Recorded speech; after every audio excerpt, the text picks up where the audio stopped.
J'ai 2 ou 3 dons contre la société actuelle. Je vais les sortir. C'est une conférence qui n'a pas eu lieu de l'époque de son vivant. Et je prends ça comme un cadeau et de la part de Gérard Gélas et d'Antonin Artaud que d'avoir l'occasion de porter ce texte-là qu'il n'a pas eu l'occasion de donner en 1947. Je suis l'ennemi du théâtre. Je l'ai toujours été. Autant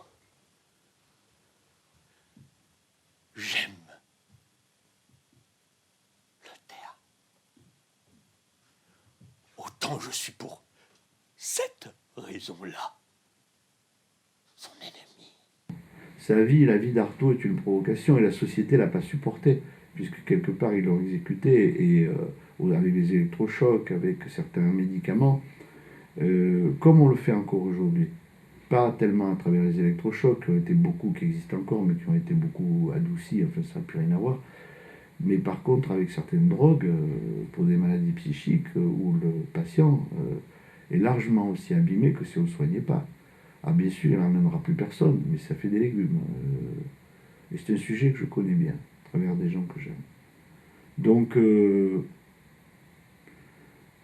sa provocation, il l'a payé cher, et il s'intitulait lui-même comme un supplicié de la société. Et c'est vrai qu'on l'a mis au supplice.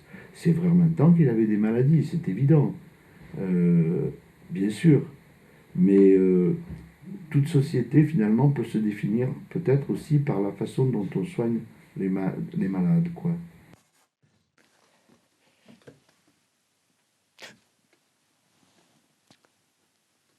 Mon corps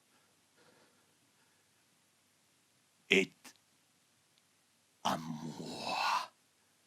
Je ne veux pas qu'on en dispose. Dans mon esprit circule bien des choses.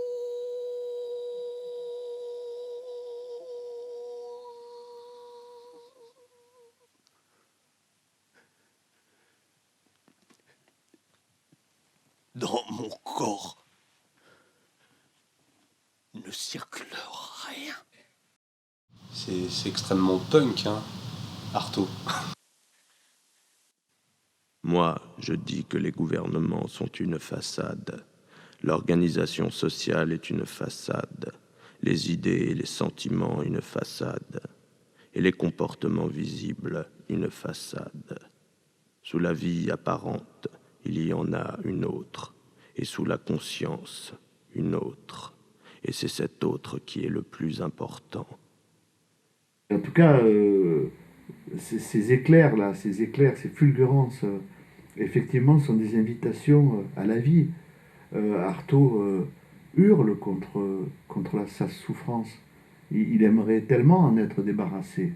Il aimerait tellement pouvoir aimer vraiment Jenica Athanasiou, par exemple, ou une femme qu'il a aimée à sa façon. Mais toutes les formes d'amour sont multiples. Et donc, c'est une invitation à la vie, à l'amour, et c'est un immense cri de souffrance, mais c'est un cri de souffrance libératoire. Et là, on rejoint les origines du théâtre, c'est la catharsis.